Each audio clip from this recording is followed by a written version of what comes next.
Breaking news చూస్తున్నాం. ప్రధాని Narendra Modi Facebook లో పోస్ట్ చేసిన వీడియోను తొలగించిన వివాదంపై మెటా సంస్థ కేంద్ర ప్రభుత్వానికి క్షమాపణలు చెప్పింది. మోదీ వీడియోను ఉద్దేశపూర్వకంగా తొలగించలేదని, కేవలం సాంకేతిక కారణాల వల్ల అలా జరిగినట్లు మెటా స్పష్టత ఇచ్చింది.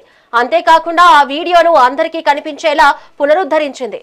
నీట్ యూజీ 2026 పరీక్షల అక్రమాలపై సీజేపీ నేతృత్వంలో విద్యార్థులు సుదీర్ఘ నిరసన కార్యక్రమం చేపట్టారు. ఆ నేపథ్యంలోనే జూలై 23న ప్రధాని మోదీ మొదటిసారిగా నేరుగా యువతను ఉద్దేశించి ఫేస్బుక్ వేదికగా ప్రసంగించారు.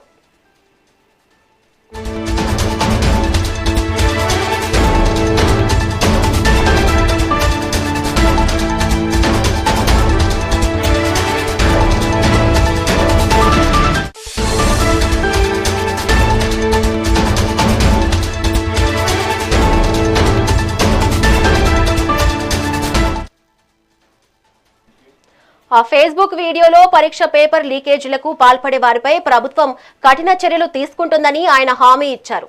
ఇందుకోసం మరింత కఠినమైన చట్టపరమైన నిబంధనలను కేంద్ర మంత్రివర్గం ముందుకు తీసుకొస్తుందని చెప్పారు. అయితే ఫేస్బుక్ జూలై 28 తెల్లవారుజామున ఈ వీడియో యాక్సెస్ ను కొద్దిసేపు నిలిపివేసింది. దీనితో మోదీ పెట్టిన వీడియో పోస్ట్ కనిపించకుండా పోయింది. కేంద్ర ప్రభుత్వం ఈ చర్యను తీవ్రంగా పరిగణించింది. ప్రధాని మోదీ పోస్ట్ ఎందుకు తొలగించారో చెప్పాలంటూ Meta global public policy head కు ఐటీ మంత్రిత్వ శాఖ సమన్లు జారీ చేసింది. దీనితో దిగివచ్చిన మెటా కేంద్ర ప్రభుత్వానికి క్షమాపణలు చెప్పింది.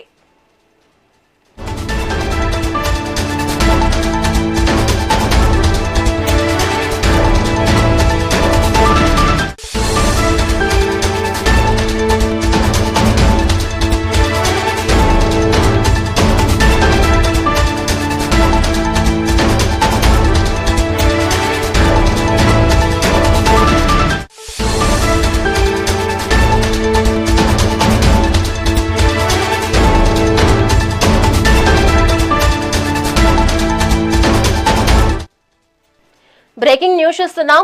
ప్రధాని నరేంద్ర మోదీ ఫేస్బుక్ లో పోస్ట్ చేసిన వీడియోను తొలగించిన వివాదంపై మెటా సంస్థ కేంద్ర ప్రభుత్వానికి క్షమాపణలు చెప్పింది. మోదీ వీడియోను ఉద్దేశపూర్వకంగా తొలగించలేదని, కేవలం సాంకేతిక కారణాల వల్ల అలా జరిగినట్లు మెటా స్పష్టత ఇచ్చింది. అంతేకాకుండా ఆ వీడియోను అందరికీ కనిపించేలా పునరుద్ధరించింది. నీట్ యూజీ 2026 పరీక్షల ఆక్రమణలపై సీజేపీ నేతృత్వంలో విద్యార్థులు సుదీర్ఘ నిరసన కార్యక్రమం చేపట్టారు. ఆ నేపథ్యంలోనే జూలై 23న ప్రధాని మోదీ మొదటిసారిగా నేరుగా యువతను ఉద్దేశించి ఫేస్బుక్ వేదికగా ప్రసంగించారు. ఆ ఫేస్బుక్ వీడియోలో పరీక్ష పేపర్ లీకేజీలకు పాల్పడే వారిపై ప్రభుత్వం కఠిన చర్యలు తీసుకుంటుందని ఆయన హామీ ఇచ్చారు. ఇందుకోసం మరింత కఠినమైన చట్టపరమైన నిబంధనలను కేంద్ర మంత్రివర్గం ముందుకు తీసుకువస్తుందని చెప్పారు. అయితే ఫేస్బుక్ జూలై 28 తెల్లవారుజామున ఈ వీడియోను యాక్సెస్ ను కొద్దిసేపు నిలిపివేసింది. దీనితో మోదీ చేపట్టిన వీడియో పోస్ట్ కనిపించకుండా పోయింది. కేంద్ర ప్రభుత్వం ఈ చర్యను తీవ్రంగా పరిగణించింది. ప్రధాని మోదీ పోస్ట్ ఎందుకు తొలగించారో చెప్పాలంటూ Meta global public policy head కు ఐటీ మంత్రిత్వ శాఖ సమన్లు జారీ చేసింది. దీనితో దిగివచ్చిన మెటా కేంద్ర ప్రభుత్వానికి క్షమాపణలు చెప్పింది.